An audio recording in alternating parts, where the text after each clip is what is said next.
This is an entire stack of intact Pringles. This is a Pringles can, and this is a 7-foot long, double-barreled Pringles launcher, but it took a lot of work to get it to launch like this.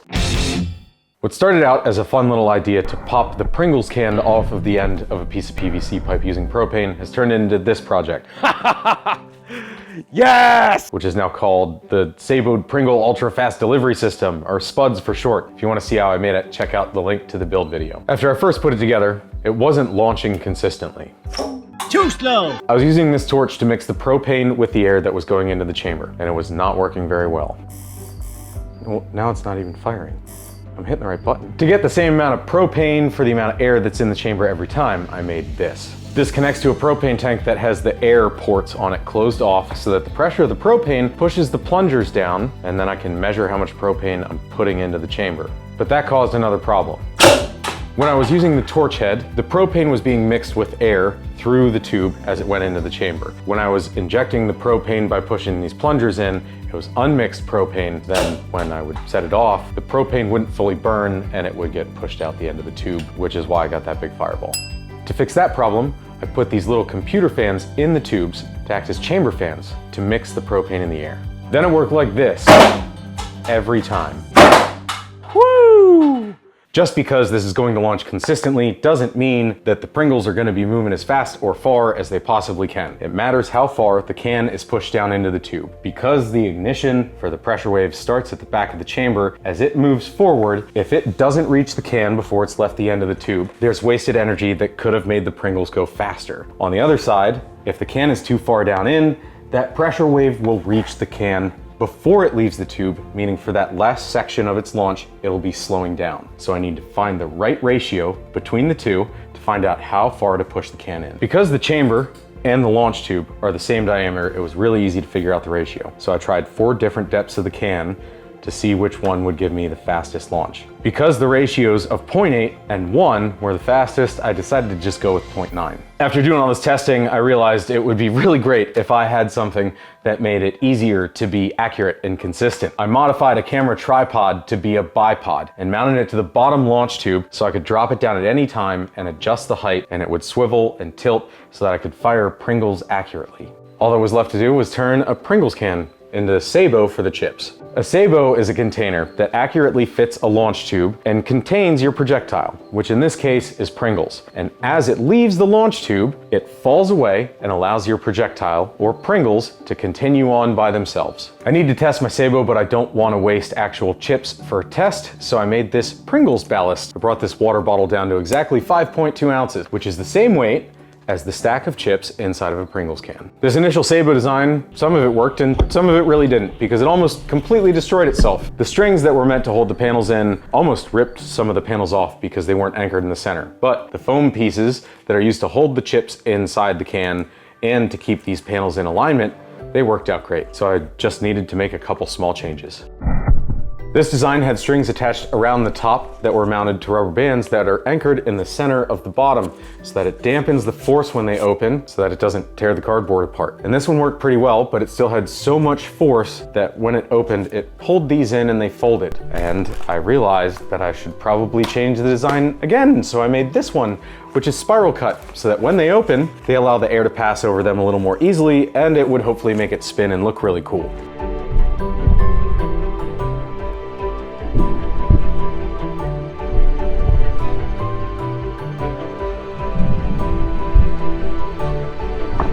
My spiral cut design wasn't working out very well. The last one folded in really quick, which made it turn around really fast, which means it might not even let go of the Pringles the whole way, so I made a hybrid. And it's in a green dill pickle can because I ran out of the pretty red cans. But this one is a combination of the other ones. It has the elastic cord on it, but I moved the foam alignment for the closing to the panels because it's not really that necessary. But the cardboard is reinforced with duct tape, and the shock cords are mounted at only one side so that they're able to angle so that it will spin and not have as much force on it. This might be the ultimate design for a Pringle Sabot.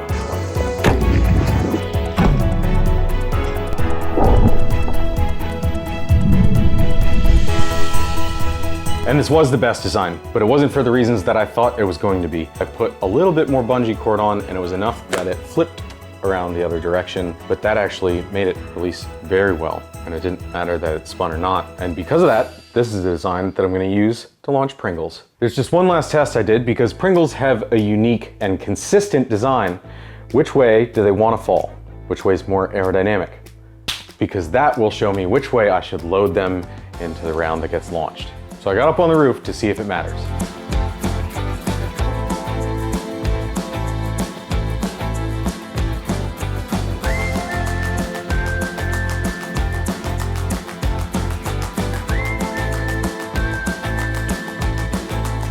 That test gave us a good idea, but it wasn't super accurate because we had a little bit of wind coming from the side. But it seemed like the chips, whether they were individuals or in a stack, wanted to fall short sides pointed down and long sides pointed up, and they would fly much more stable. Because the can's all cut apart and I can't push on the chips, I had to make a tool to push them down in. So this is the Pringles ramrod. These pieces go around the chips and push on the bottom of the can, and the distance between there and the handle makes sure the Pringles are loaded to the correct depth in the tube every time. Now with all those variables finally out of the way, I can switch over from my Pringles ballast to the actual chips.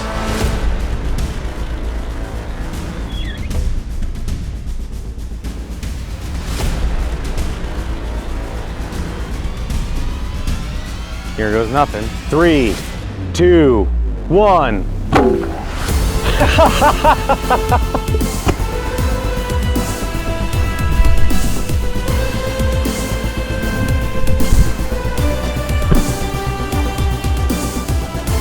Was that entirely dust? Or did it just look like it from my angle? There's a decent piece. The pieces that I'm finding are very, very soft, like they're about to be broken. They crumble easier than a chip. Oh, there's a bigger piece. That's still only about 15% of a chip. Yeah, this might be the biggest piece that's left after firing. It's so brittle, it just falls apart. I put a foam pad in the bottom. You'd think they would have held together a little bit better. Well, it went pretty far. About 7 paces wide. It went about 26 paces. That's a pretty large spread. That was pretty awesome and it worked, but it came out as crumbs. It was firing way too fast. Reviewed the footage and it was probably about 330 Gs that the chips experienced, which annihilated them. So I'm gonna double the propane. Maybe it'll burn slow enough that I can actually get it to come out and not be dust. 3, 2, 1. Probably too much propane. I'll tilt it like this to try to get it to the front. Okay, I'm gonna try it again. Ready? 3, 2, 1. Nothing, hold on. Let's see what happens now. Ready? 3, 2, 1. There's real chips out there. Whole, I think maybe whole chips.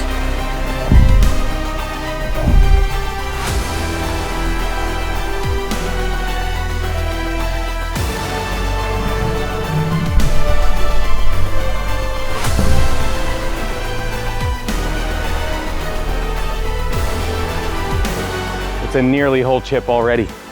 There's another one. I'm gonna leave them where they're at, that way we can measure. I'm not wasting them. Oh man, look at this. Almost whole chips, almost whole, almost, well, like half. Crumbs. I didn't think I would get that good of a result just from doubling the propane, but I actually have recognizable Pringles out this far. 37 of my paces from here, where I launched, out there where the last recognizable Pringle is. It's time to use this thing to its full potential and use both barrels because I want to see how many Pringles I can deliver to this sunset picnic. It was inconsistent to get 2 loads of propane to go off, so I'm going to use maybe a little over 1.5 times this time just to make sure they go off. 3, 2, 1. Pringles!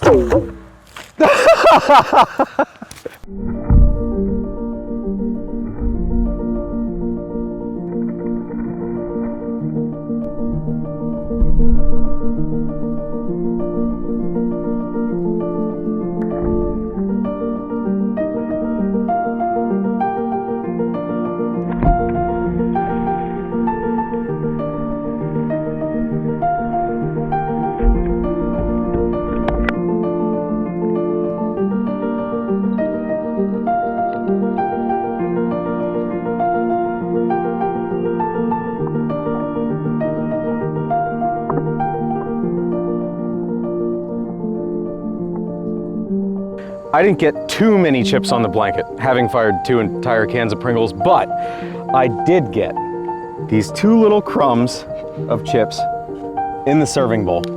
So I'm gonna count this as a win.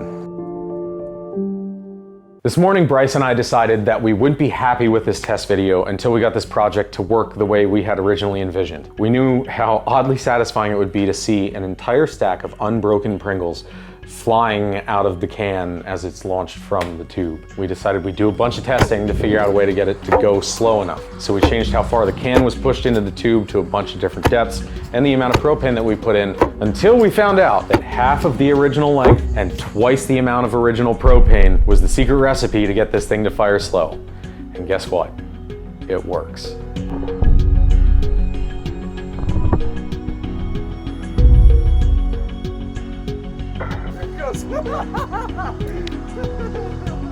Finally, it works so good. Part of the reason for that's this new Sabot. Last one fell apart, so this one's tape reinforced and folding and looks like a face hugger. But with this, it's gonna consistently do what we've wanted it to the whole time, which means we can go out and get that sweet slow motion footage. You ready? Yeah, I'm recording. Okie dokie.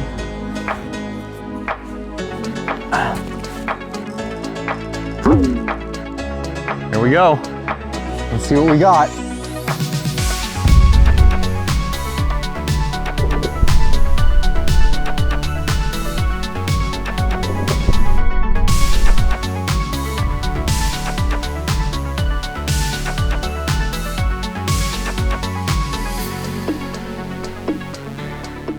Bryce is hungry, so I'm gonna use the power of the SPUDS to throw a pack of Pringles way up in the air, and he's gonna see if he can catch them in a bowl. You ready? Yep, I'm hungry. Here we go. 3, 2, 1.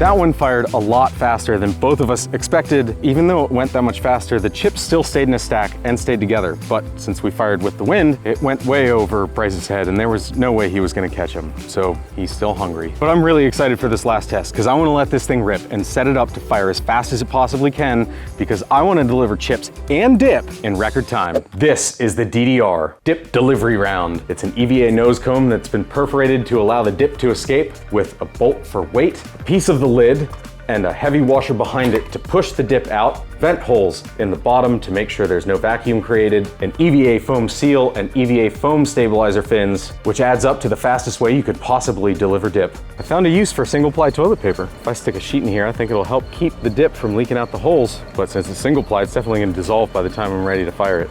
I cannot think of a better use for expired dip than firing at Mock Jesus at a target with a bunch of Pringles. And loaded. I'm gonna set it to the depth commonly referred to as Mock Jesus. Double-barreled snack time.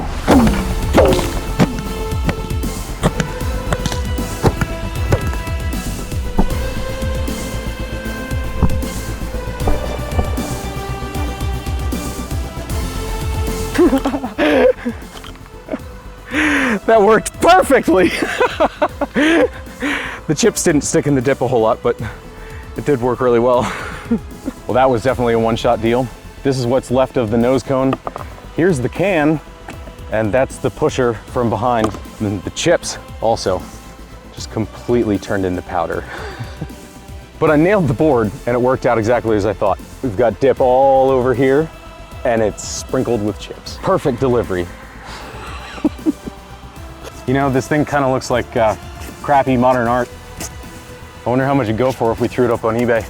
That last test worked out great. I couldn't be happier with that being the end of this video. But there's a lot of other things that I can send out of this thing because of the Sabots. So if you got any ideas, put them in the comments. I hope you enjoyed watching as much as I enjoyed filming. And don't forget to hit the buttons if you want to help out the channel. Thanks for watching.